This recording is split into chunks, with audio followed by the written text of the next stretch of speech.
அனைவருக்கும் என் பணிவான வணக்கம். அவளை பார்த்தால் நல்லா உற்று பாருமா சொல்றேங்க. ஒரு விளக்கம் விவரமா தேவை. தம்பி நான் விஜய காண்டி பாதிரும்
நயன விழிப்பார்வை. பாப்பாவை கூப்பிட்டு அப்படி அல்ல 32 அழகு 11 எனக்கு 68 என்ன அருள்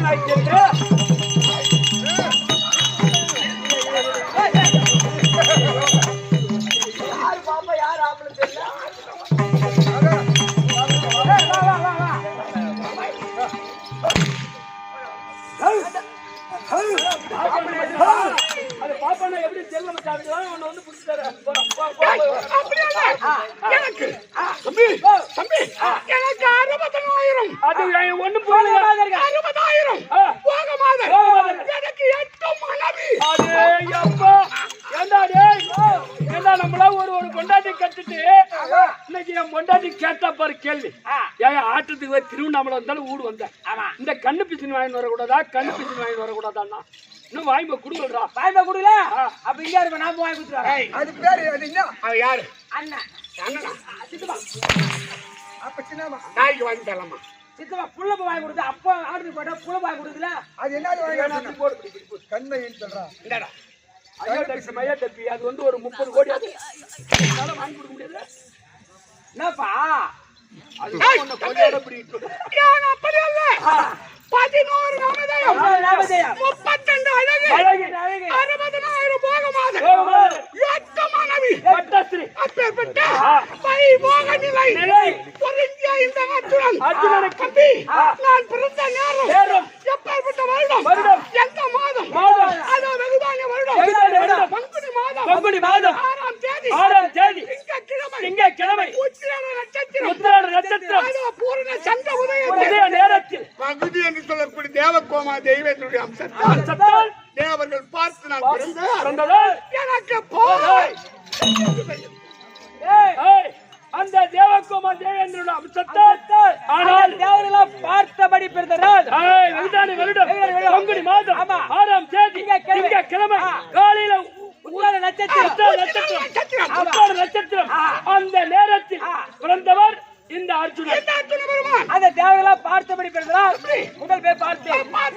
அப்ப எதிர்க்கார் யாரு?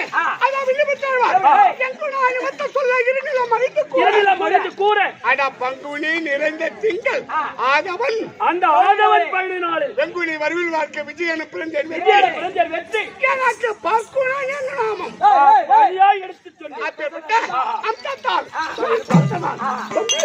யாரு அம்சத்தால் தேவகோமா யாரு அம்சத்தால் தேவகோமா தேவேந்திரன் அம்சத்தால்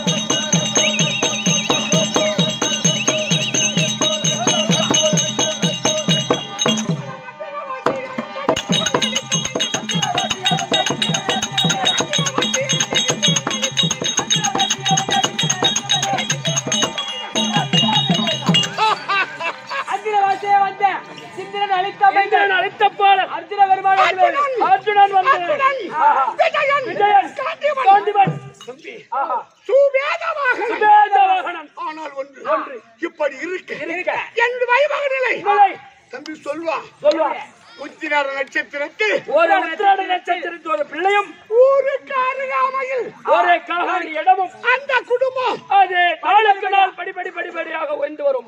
அந்த அம்சத்தில் நான் பிறந்து பாண்டவர்கள் 5 ராஜாக்கள் அத கௌரவர்கள் 100 பேர் 105 பிள்ளைகள் நாங்க பங்கு பங்காளிகள் அப்படி வீதி வழியா போனால் சும்மா சாரா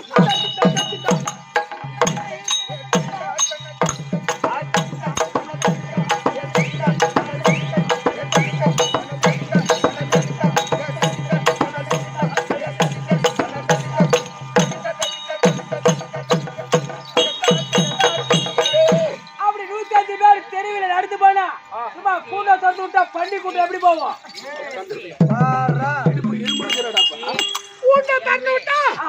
யாரு அப்படியே அந்த தேடி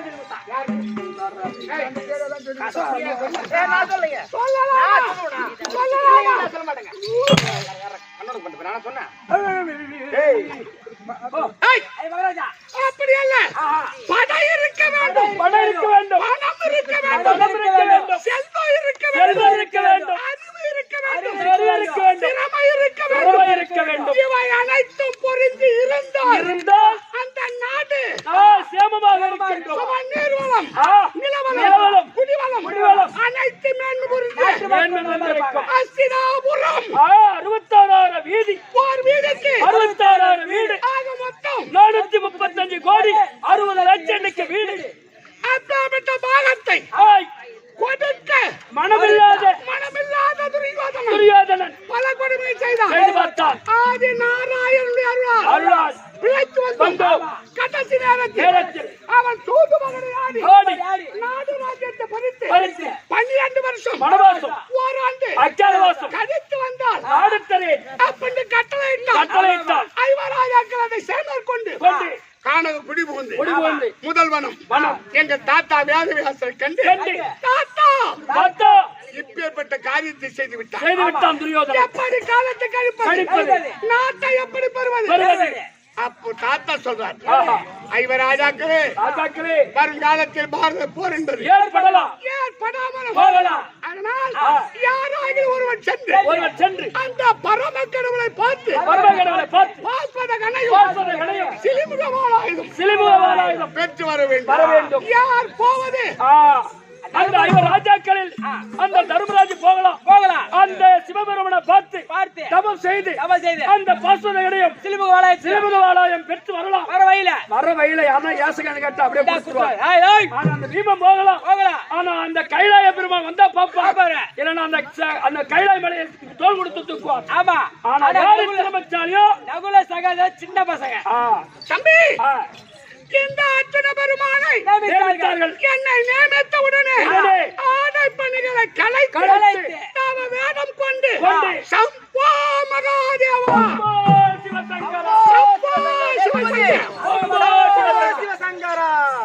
சம்போ சிவசங்கரா கசவார போடுற மங்கரா சம்போ சிவசங்கரா அப்படி என்று நான் நானே அழுதவன்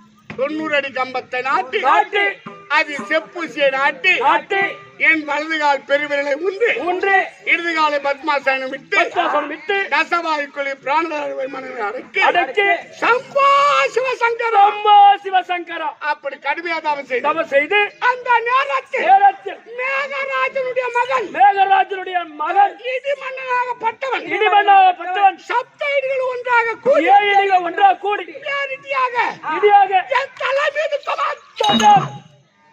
இடித்தான். அந்த இடிமன்னன் 7 இடியும் அப்படி வரக்கூடிய அந்த இடிமன்னனை என் கரத்தால் பிடித்து இந்த கக்கத்தில் அடக்கினேன்.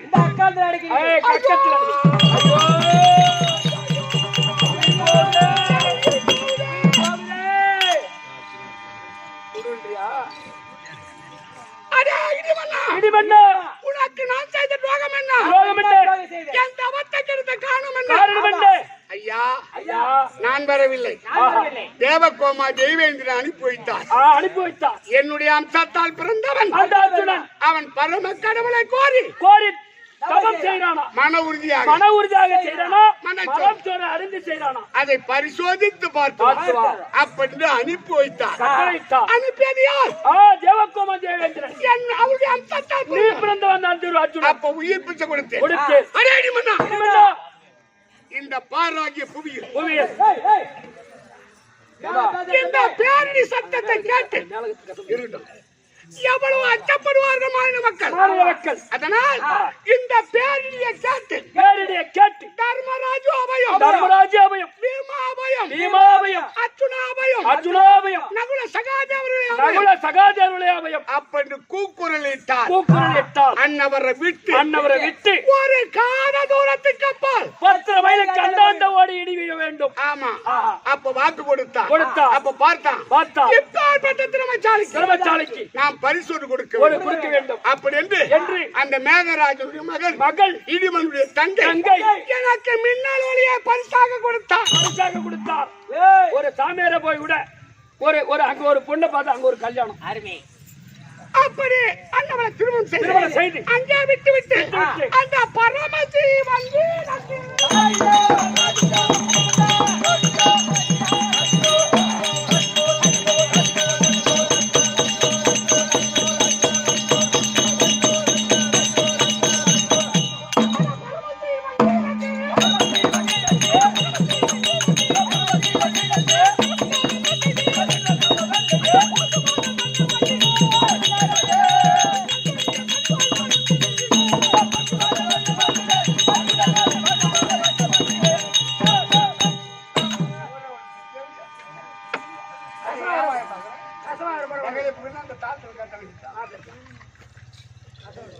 பாக்குற வந்தா பாக்கணும்.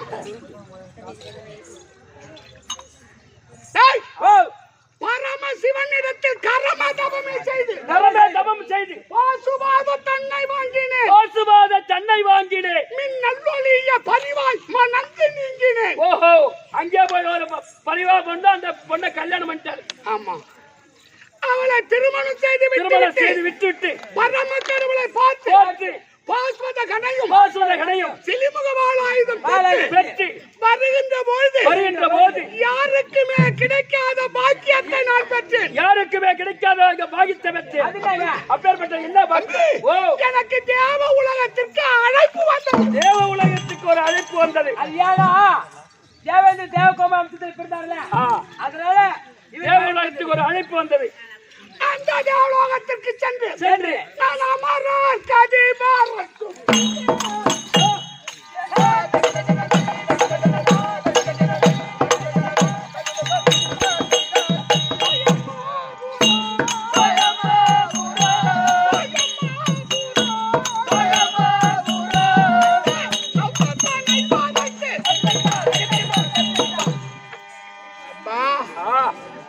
எனக்கு தேவ பதவி கிடைத்தது.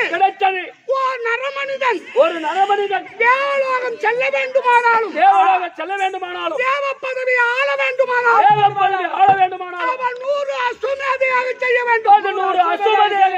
அப்படி செய்தால் அந்த பாக்கியம் கிடைக்கும். ஆனால் தெய்வங்களுடைய அம்சத்தால் நான் பிறந்ததால் அந்த பதவியை கிடைத்து 3,60,000 நிவாத கவச காலங்களை கொன்று தேவர்களுக்கத்தை தீர்த்து நான் கிருதி என்ற பட்டத்தை பெற்று ஊர்வசியால் பேர் என்ற சாபத்தை பெற்று அது வரப்பிரசாதம் அடைந்து பூலோகத்தடைந்து 12 வருஷம் போராண்டு காலத்தை கழித்து நாட்டை கேட்டதற்கு நாடு கொடுக்க மறுத்தான் பாவி துரியோதனன்.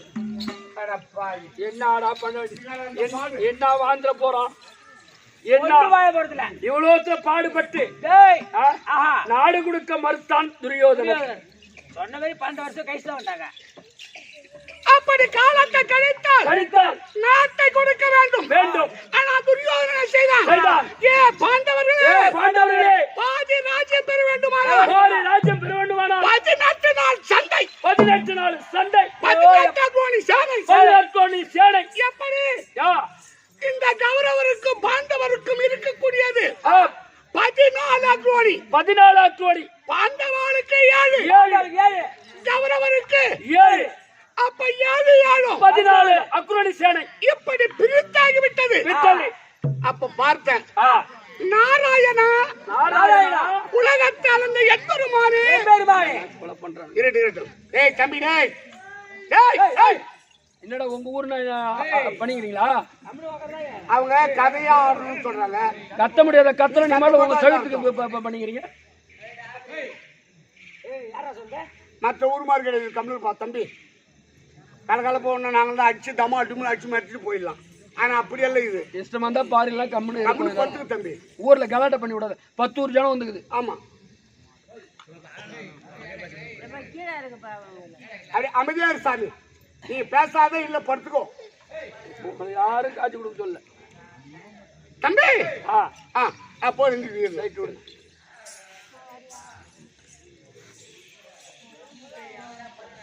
சாமி இரு நைனா இரு.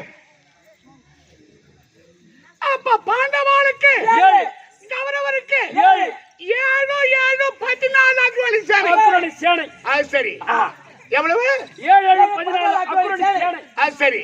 ஆனால் நான் சென்று மாமா உலகத்தை அளந்த எம்பெருமானே இந்த பாண்டவர் பக்கம் படை துணியாக வர வேண்டும். அப்படி பாதத்தை வந்து கேட்டேன், காலில் வந்து கேட்கிறேன். அதே நேரத்தில் துரியோதனனும் வந்து எம்பெருமானுடைய சிரசுக்கு நேராக நின்று விட்டு கால் மேல் காலிட்டு அமர்ந்திருக்கிறான் துரியோதனன். எம்பெருமானுக்கு மருமகன் துரியோதனன் மச்சான் அர்ஜுனன். இங்க தங்கச்சி கொடுத்துக்கிறாரு, அங்க மகளை கொடுத்துக்கிறாரு. இருவரை வாருங்கள் வாருங்கள் முறையாதான் வரவேற்பு கொடுத்தார். அப்ப நானும் கேட்கிறேன் அவனும் கேட்கிறேன் கேட்கிறார். அப்ப சொன்னார் சொல்றார். மருமகனே துரியோதனா மருமகனே துரியோதனா, என்னிடம் 2 அக்ரோணி சேனை இருக்கின்றது. என்னுடைய 2 அக்ரோணி சேனை இருக்கின்றது. இந்த யாதவால் சேனை 2 அக்ரோணி வேண்டுமா? வேண்டுமா?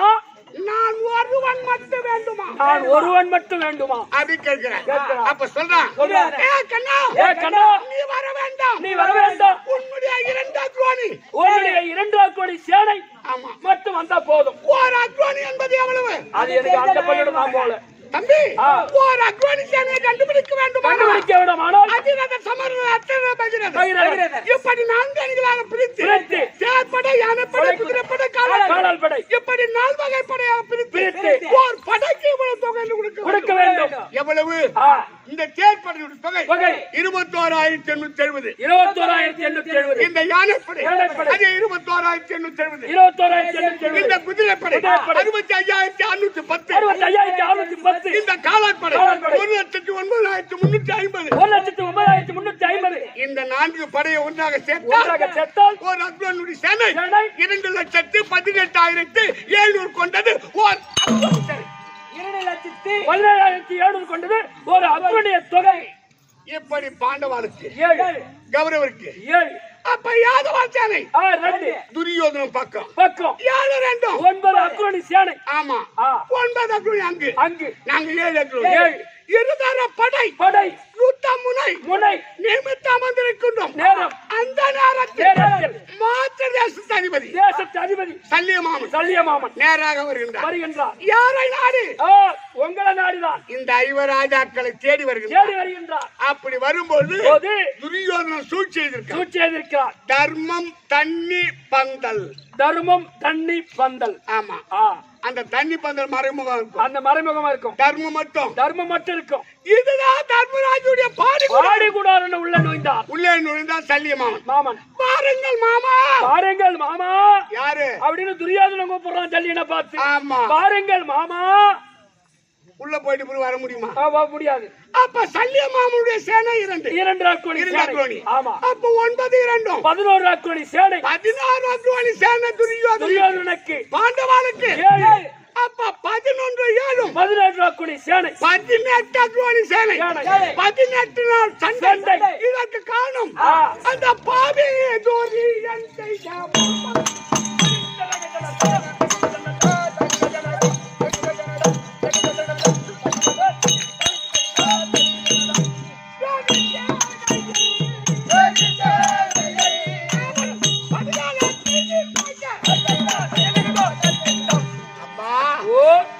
முதல் நாள் சண்டை. சண்டை அங்கே யார் இருப்பது?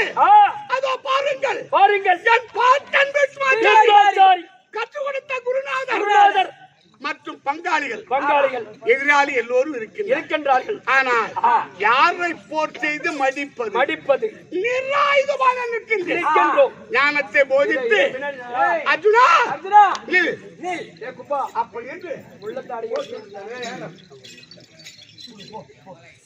முதல் நாள் சண்டை டாக்டர் பீஷ்மாச்சாரி புறா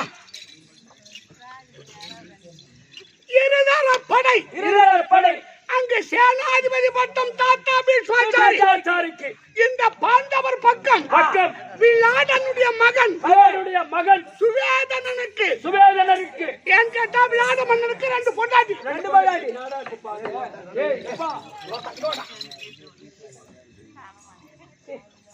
எந்த நேரத்துல என்னன்னே உங்களுக்கு தெரியுமா? அப்ப விளாடனுடைய மகன் யாரு? விளாடம் மன்னனுக்கு சுரத என்ற பெண்ணுக்கு பிறந்தவன் சுவேதனன். விளாட மன்னனுக்கு சுதர்கனுக்கு பிறந்தவன் உத்திரகுமாரன். அப்போ இந்த பாண்டவர் பக்கம் அந்த விளாடனுடைய மகன் சுவேதனனுக்கு சேனாதிபதி பட்டம். அங்க தாத்தா இருவேறப்படை யுத்தம் செய்கின்றது. முதல் நாள் சண்டை கடும் போர் நடக்கின்றது.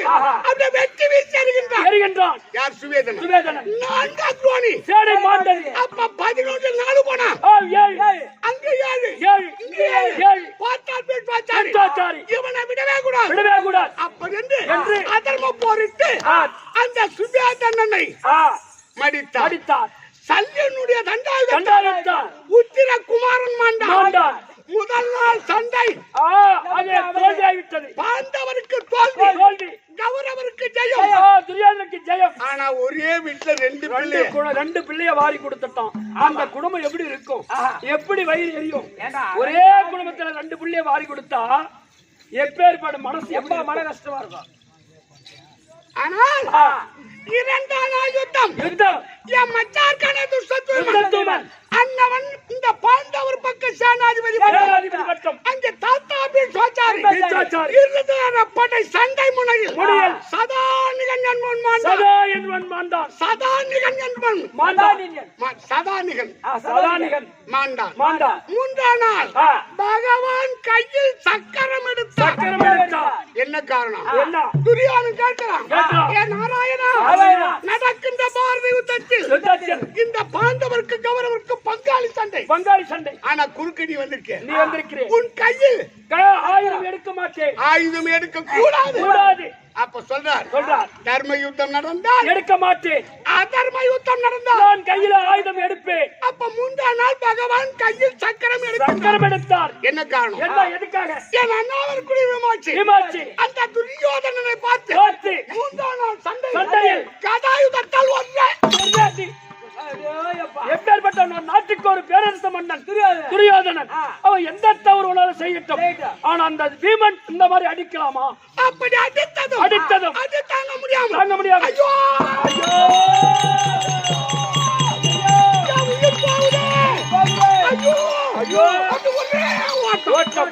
யாரு? துரியோதனன். ஆமா, பீமகிட்ட அறிவாயின்னு ஓட்டமா ஓடுறான். ஆயிரம் இருந்தாலும் அவன் பேரரசன். அரவக்கொடியோன் வணங்க முடியும். உன்னை விடுவது கிடையாது. அப்படின்னு பீஷ்மாச்சாரி சரம் தொடுக்க ஆரம்பித்தார். பகவான் கையில் சக்கரம் எடுத்தார். அதை பார்த்த பீஷ்மாச்சாரி, நாராயணா, நான் அதர்ம போருக்கு தலையிட்டது ஏன் கேட்டா, இந்த பீஷ்மாச்சாரி சண்டை செய்தார். ஒரு பகலில் யான் மலைவன், முப்பகலில் மலைவன் உபநிறுத்தி விற்க முடியும். மறுபகல் ஓரஞ்சு மலைவன் பரிசு மைந்தன், ஒரு நாடிகையினி மலைவன் முனிமைந்தன். அப்பா, இந்த 18 அங்குலன் சேனை மடிப்பதற்கு பீஷ்மாச்சாரியாருக்கு ஒரு பகல் போதுமா? துரோணாச்சாரியாருக்கு 3 பகல் போதுமா? கர்ணனுக்கோ 5 பகல் போதுமா? அஸ்வத்தாமனுக்கு ஒரு நாழிகை போதுமா? ஆனால் இந்த புவியோட வானமும் புரந்தர நிரந்தர உலகம் ஒரு சனத்தில் விஜயன், மலைவன் விஜயன். இந்த 7 14 உலகம் அதை கீழ்மன் ஒரு சனத்தில் மலைவன். அப்ப பீஷ்மாச்சாரி ஒரே பகல்ல இந்த பாரத போரை முடித்தால் நடக்காது. செய்த சபதம் எப்படி முடியும்?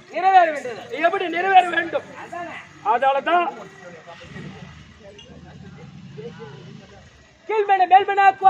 கீழ்மனாக்குவார் ஒரு செகத்தில். ஆனால் 4ஆம் நாள் சண்டையில் பீமனுக்கு துரியோருக்கும் சண்டை. 5ஆம் நாள் எனக்கு துரோணாச்சாரி பீஷ்மாச்சாரிக்கு யுத்தம்.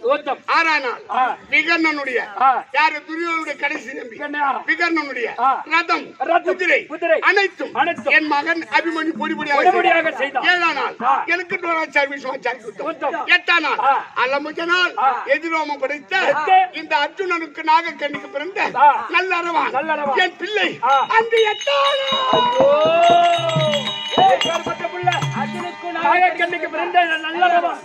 அப்படியே அநியாயமா செத்தான். எப்படி இருக்கு மனசு? கஷ்டமா இருக்கும். நானும் என் அண்ணாவும் பீஷ்மாச்சாரி 9ஆம் நாள் சண்டையில் பீமனும் அல்லமுஜனை மடித்து 9ஆம் நாள் 10ஆம் நாள் அந்த சமுதாயம்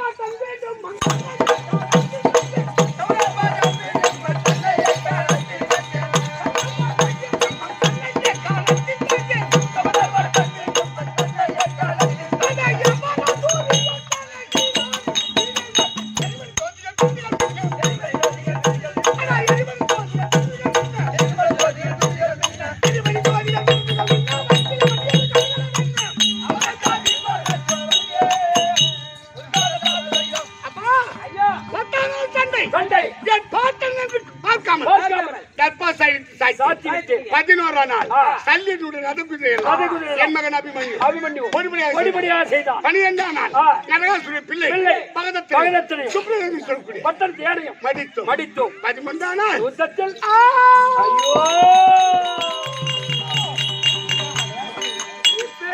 புள்ள அந்த 13ஆம் நாள் அமரகலத்தில் அந்த அர்ஜுனனுக்கும் சுபத்திரைக்கும் பிறந்த அபிமன்னனை அப்படியே மனசுல வந்தக வச்சு தீர்த்தாங்க. அது யார்? யார் அது? அவன் சதி செய்தான்.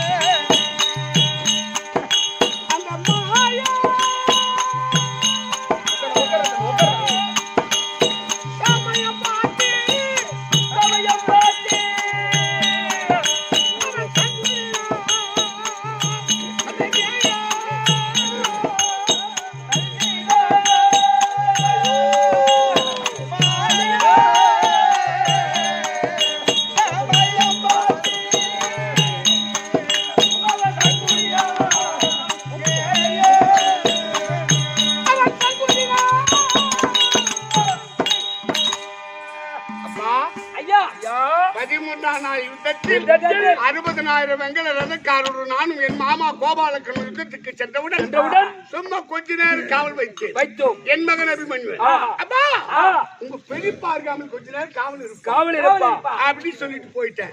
அப்போ ஒரு சங்கை கொடுத்து உன் உயிருக்கு ஆபத்தென்றா இந்த சங்குநாதத்தை தொழித்தா நான் உன்னை காப்பாற்றுகிறேன் அப்படின்னு வெகு தூரம் சென்று விட்டேன். அப்பொழுது துரியோதனன் துர்ச்சாதனன் ஜெயத்ரதன் சகுனி துரோணாச்சாரி கர்ணன் எல்லாரும் சூழ்ந்து விட்டார்கள். சக்கரவியூகத்தில் என் மகன் அபிமன்யுவை போர் தொடுக்க ஆரம்பித்தார். அந்த நேரத்தில் இனிமேல் விடமாட்டார் சண்டாளன் தந்தை சொல்மிட்டார் தாய் சிறந்த கோவிலமில்லை அப்பா என்னை காப்பாற்றுங்கள் அப்படின்னு சங்குநாதத்தை தொனித்திருக்கிறான் என் பிள்ளை. அவன் ஊதக்கூடிய சங்குநாதையின் செவியில் விழாமல் எங்க மாமா சங்குநாதத்தை தொனித்தார். அப்பவே கேட்கிறேன் என்ன மாமா காரணம் இல்லாம திடீர்னு சங்குநாதத்தை தொனிக்கின்றேன். அப்ப சொல்றார் இது 60,000 வெங்கல ரதக்காரர் என்று அப்படின்னு எடுத்து வைத்தார். அந்த 60,000 வெங்கல ரதக்காரர் வென்று பாதி கூடாரம் வருகின்ற போது பாதி கூடாரத்தில் எனக்கும் சுபத்திரைக்கும் பிறந்த செல்வ பிள்ளை அபிமன்யு யாரு கால் யாரு கடக்கின்றான். அபிமா ஆறுயிரான பாலா ஐயோ அபிமா கண்ணே இந்த பெருயிர் தனை இழந்து பேதையே பூதலத்தில் ஒரு உயிர் இருந்தும் என்ன இந்த உலகத்தை ஆள போரே உயிர் இருந்து என்ன இந்த உலகத்தை ஆள போறோம். என் சோறுதே என் அபிமன் மேல் சோங்கியே விழுந்தேன். அபிமா இன்றைய 13ஆம் நாள் உங்களுடைய சிரத்தாரத்தை ஜெயித்தது. நாளைய 14ஆம் நாள் கதிரவன் கீழ்திசை உதயமாகி அத நிதானமா சொல்லக்கூடிய பூர்த்தி வேற ஒண்ணு அப்பா கன்னியாபிமா என் பிள்ளை கொண்டவனை நாளை 14ஆம் நாள் கதிரவன் உதயமாகி அண்ணவனை கொல்லவில்லை என்றார். நான் அக்னி பிரவேசம் செய்வேன் அப்படி சத்தியம் செய்தேன். எங்க மாமா உரைத்தார் இந்த அர்ஜுனனை இன்று காப்பாற்றி விட்டோம், நாளை தினத்து காப்பாற்ற வேண்டும் அப்படி என்று அந்த நாளை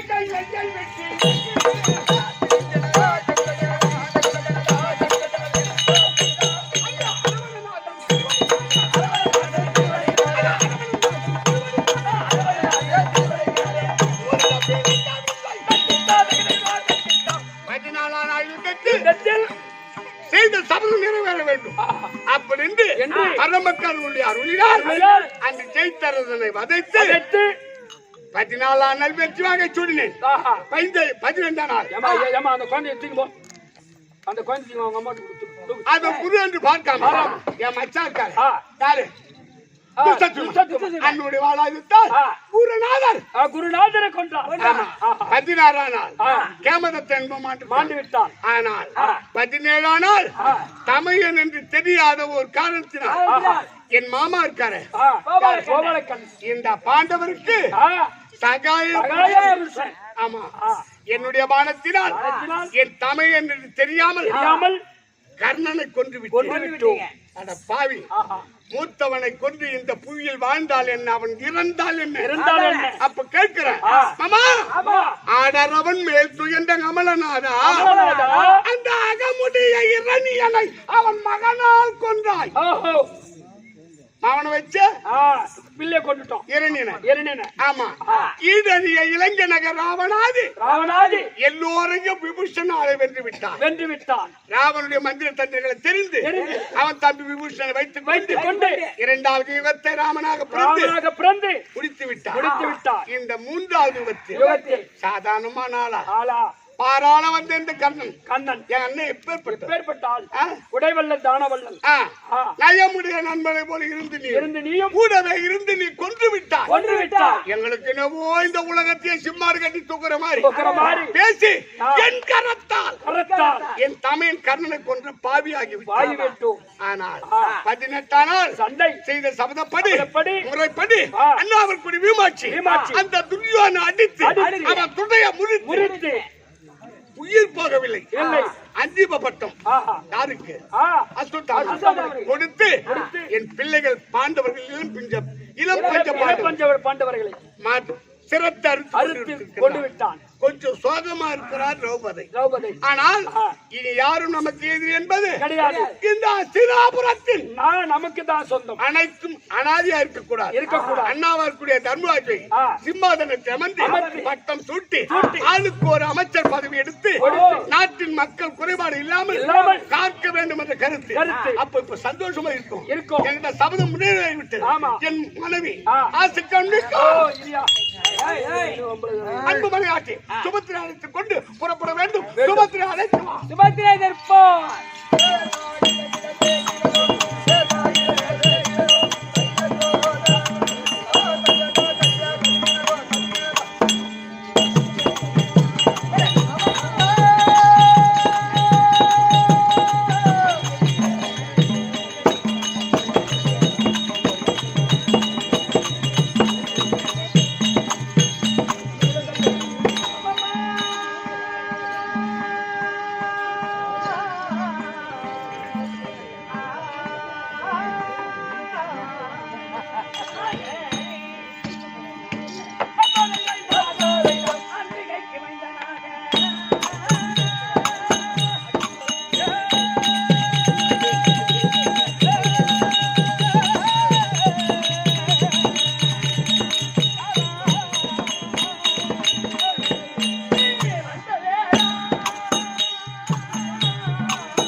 வருகின்றேன்